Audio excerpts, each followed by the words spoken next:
good afternoon. So I've always heard that energy storage is the holy grail of the industry.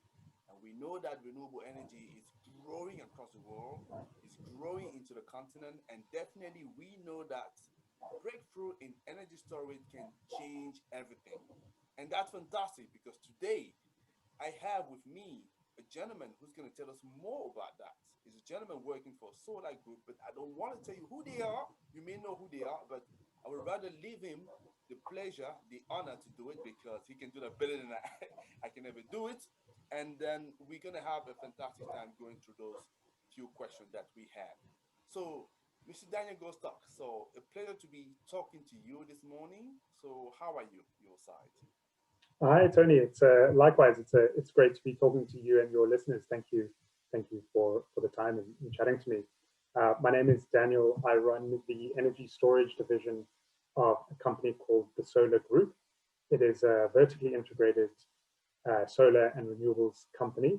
We do both the construction of commercial scale projects, commercial and utility scale projects, and we do the development and asset management of utility scale projects. So we will be able to provide a client anything, any kilowatt hour, whether it is the system is purchased or they buy the kilowatt hour through a power purchase agreement.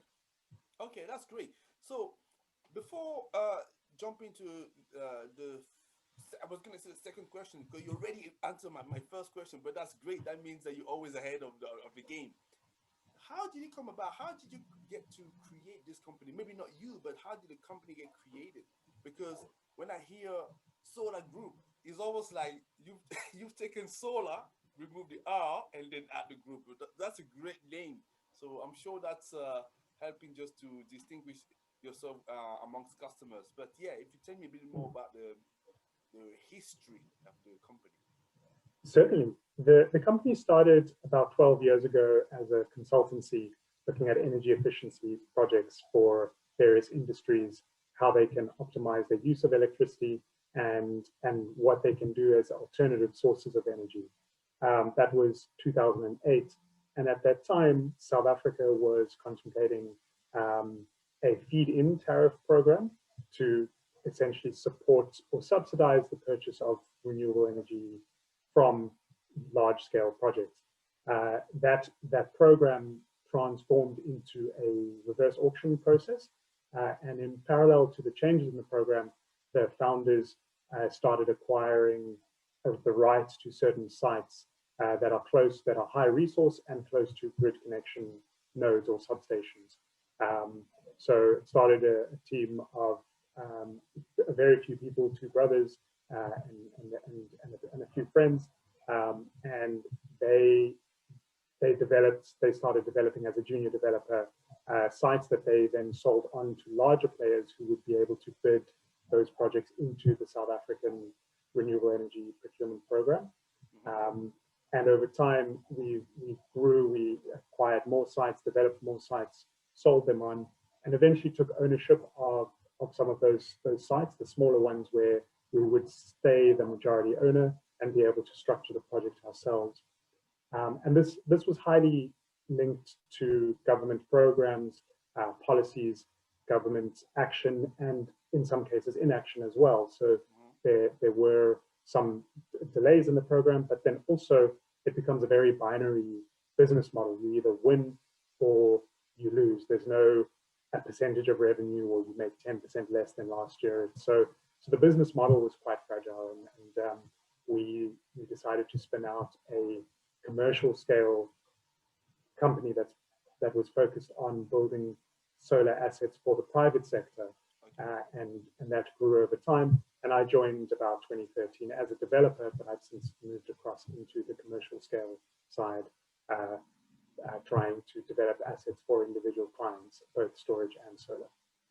That's excellent. That's a great group, and then I definitely hear you there. So that's why I'm encouraging more and more people just to look at the CNI sector because I think there is a lot to do there.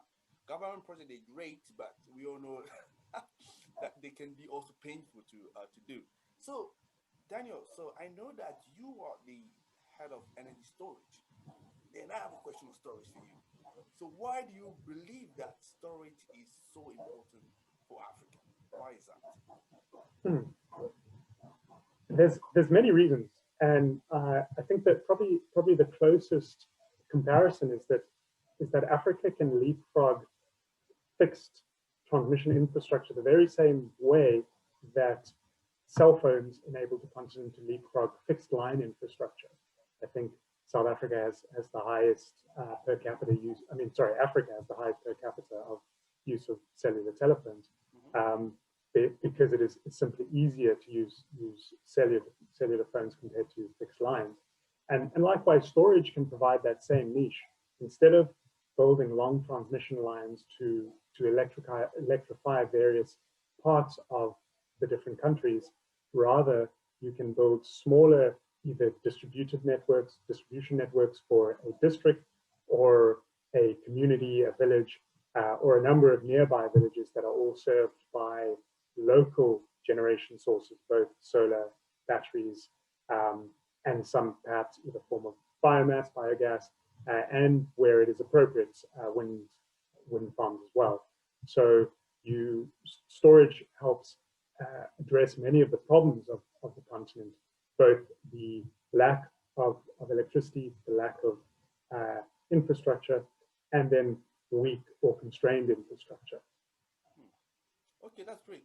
So thanks for sharing that with me. Because what you say there, it's so important, the importance of storage, energy storage. I was actually wondering whether we can go a little bit deeper because you and I were discussing just before. And I was wondering whether you may have maybe a couple of case studies that you can highlight so for for our listeners to properly understand what we're talking about here in terms of the importance of storage for the continent. Certainly. One of the things I do like to say, and if your listeners have heard me speak before, I like to say that solar alone will save money, but storage actually solves a problem. So whether that problem is a remote network or a remote village or mine or game lodge, the storage enables that client to reduce their consumption of diesel and the related logistics risk, or possibly there's theft of diesel. If you have solar and batteries, you then can have your electricity supply cheaper with much less risk. Then, if you are looking at some grid-tied applications, then the problems that a company might encounter is perhaps they can't get enough electricity through their connection. And one of our clients up the West Coast in South Africa was able to get about, in this specific case, 200 kilowatts from the municipality, but their peak load was 500 kilowatts. So the alternative is diesel, which is expensive if they need to run it every day. So we were able to come with a solution of both solar and batteries to mitigate or almost make the need for running diesel negligible. So that's a constrained grid model. And so we've spoken about remote grids, constrained grids. And then in a case where there is a weak grid or significant amount of outages, storage allows a customer to either back up for several hours per day. For example, in the heights, many countries have experienced, I would say, chronic outages where it's several hours of outages several days in a row. And that's where storage comes into its own as a backup solution because of the frequency of those outages. And those clients can either have that backup solution or separate from the grid for months at a time and rely on solar and batteries to support their consumption. And then, of course, tariff optimization. There is in various jurisdictions, there will be expensive network charges or expensive peak hour demand charges or peak hour time of use charges. And batteries allow customers to take much more control of their costs of electricity and essentially optimize their tariffs. And we're starting to see excellent business models and returns for all of these applications for our clients. Excellent, excellent. That's great to hear. Now, talking about the storage, so I'm aware there are many technologies because everybody is aware that this will be the game changer, right? Not could be, but will be the game changer as you mentioned. It solves the problem. I actually love what you say there. So I was then wondering because you have extensive knowledge on that. According to you, what are the main technologies that people have to watch? Hmm. I think for me, the dominant technology is lithium-ion batteries, and that is uh, that's essentially the batteries that we all know, but with different technologies that enable it to last much longer. Um, there are also flow batteries which suit a long duration storage application, and then there are various technologies that are up and coming with other battery chemistry and battery technology, ones such as sodium sulfur, for example. But the thing really to watch with all of these technologies is improved manufacturing techniques, improved form factor of the batteries themselves, and improved actual cell chemistry in what's actually used. And although lithium ion has been around for as batteries about 25 years, there are new developments all the time, from the chemistry to how how various components connect to each other, what components are included or not included. That simple changes can change the whole manufacturing process or remove the need for certain manufacturing equipment, that then make the battery either cheaper, more efficient, or increased capacity. Mhm. And so all of these developments will have knock-on effects for the market and the various business models. Excellent. As you're talking about our business models, so let me then follow up with an important question. I'm sure people will be very attentive to that. So, how affordable is energy storage? Because the challenge is when you bring a new technology, we know that normally, if you look at obviously the curve that everybody will know, so at the beginning it still stay quite expensive, and I've heard many people saying this is still the case for energy storage. So I just want to know how affordable is energy storage? And the second Hmm. question at the back of that, can you make any sort of price projections for energy storage so that we know what direction we are going into? So please. Hmm. Certainly. The one thing is that storage is at the moment where solar was about 6, maybe 7 years ago. If I came to you proposing a solar project, you would want to look at the returns, you would want to look at the capital cost, and I would then have to really analyze your load profile, the tariff that you're paying, and then work out whether this made sense, because solar was quite expensive. It's I think in the last 5 years, it's come down by 50%. And as the efficiencies have gone up, the balance of system has come down. And you're seeing the same thing with energy storage, is that now it does make sense and it is affordable, but still the business case has to be examined with details, with a customer's load profile, with an understanding of the available solar resource and the alternate cost of energy. And so the affordability is there, the business case is there, and then it's a question of how attractive that is. What are your target returns? What are your reasons for including storage in your project? Do you want to maximize the renewable energy consumption because it's good for your credentials or for your internal reporting, your carbon avoidance? So then that gives us direction of what kind of configuration of project we would need, and then we try and maximize the value within within those parameters.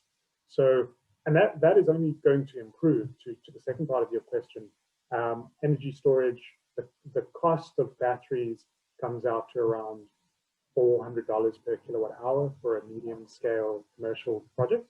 And we're seeing there's various estimates and cost curves that are seeing that come down to $150 per kilowatt hour in the next 5-10 years, depending on what estimate or what research you follow.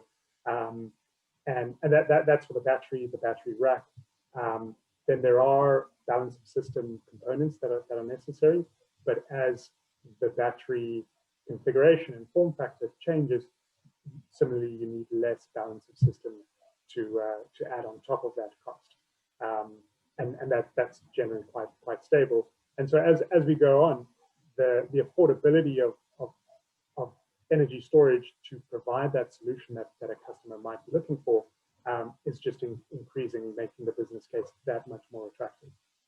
Excellent, excellent. And I have to say that price range bracket that you mentioned, this is also something that I have seen, so I can confirm that, which is essentially the 400 all down to 150 potentially per kilowatt hour.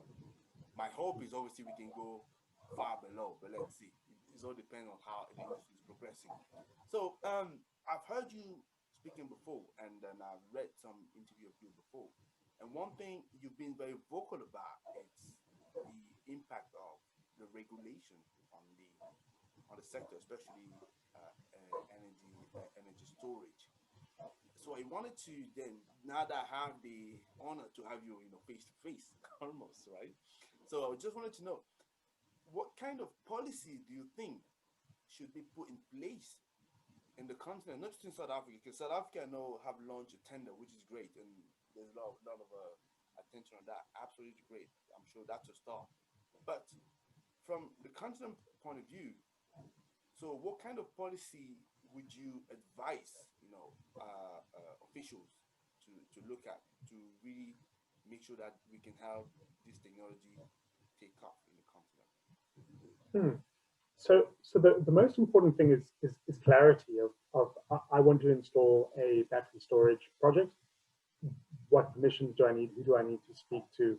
And what do I need to be aware of in terms of sizing or the protection needed for the system? A lot of the technical standards can be derived from the standards already largely in place for solar projects to connect to the grid safely, where you have grid-tied systems. And in most jurisdictions, the sale of energy is a regulated activity. So, for example, in South Africa, above a megawatt, the project requires a license, which then one needs to go to the regulator to apply for a license. And the framework to evaluate and award those licenses needs to be quite clear in any jurisdiction, so that I can apply with the necessary documents and know that if I follow the rules, I can get my license and install my system. That licensing framework would then sit on top of clear codes that speak to the safety, the technical safety of connecting a project to the grid. So any country that's looking to promote storage needs to make sure that all the questions can be answered when a customer comes to the regulator. I want to install this system. If it's a certain size, do I rely on this legislation or that legislation, or this technical standard or that technical standard? Excellent. Well, I'm hoping that many of those, government official will have listened to you and will take advantage of your knowledge in the industry. And I absolutely agree with you, because we're still in a sector whereby the legislation has a great impact, right? So it's still driving the sector, and we need to make sure that they all play their part, because the government plays a part, industry plays a part, the society at large plays a part, and that's the way we can get things moving forward. So Daniel, I think it was a great conversation that I had with you. So thank you for taking the time to stop by and then share some of a good piece of knowledge with you. So if people want to reach out to you, what's the best way to do? So I can be contacted at my email address, daniel@sola.africa, and that's Sola, SOLA, and check out our website. There's a lot of great current news on what's happening in the industry in South Africa and the continent, and also what is happening in South Africa can be applied to the rest of the continent. So the various projects that we're working on, those projects have the same applicability elsewhere. So check out our website, check out what we're doing. We've got great media on our website, videos, just providing more information on the work that we're doing. Okay. Can we finish up with that quote that you mentioned that I love when you were saying that energy storage solves the problem? You said solar. What was it exactly? Because I just love it. This first time. Certainly, it is my favorite as well. solar alone will save you money, but energy storage solves the problem. Bingo, that's excellent. I love it. So I was just gonna finish up with that because that's brilliant. So thank you very much for your time, and I had a great pleasure talking to you this morning. Likewise, Tony, thank you very much for your time as well. It was really great chatting to you. And to your Excellent. listeners, thank you for your time. Thank you. Thank you. Bye. Thank you. Bye-bye.